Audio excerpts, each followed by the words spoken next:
Андреевич Крылов. Басня Ларчик. Случается нередко нам и труд, и мудрость видеть там, где стоит только догадаться. За дело просто взяться. Кому-то принесли от мастера ларец. Отделкой, чистотой ларец в глаза кидался. Ну, всякий ларчиком прекрасным любовался. Вот входит в комнату механики мудрец. Взглянув на ларчик, он сказал: ларец с секретом? Так он и без замка, а я берусь его открыть. Да-да, не смейтесь так из-под тишка.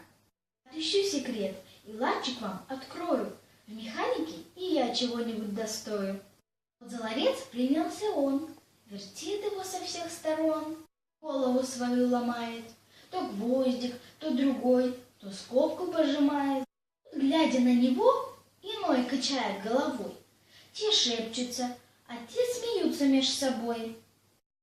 Потел, но наконец устал, от ларчика отстал, и как открыть его, никак не догадался. А ларчик просто открывался.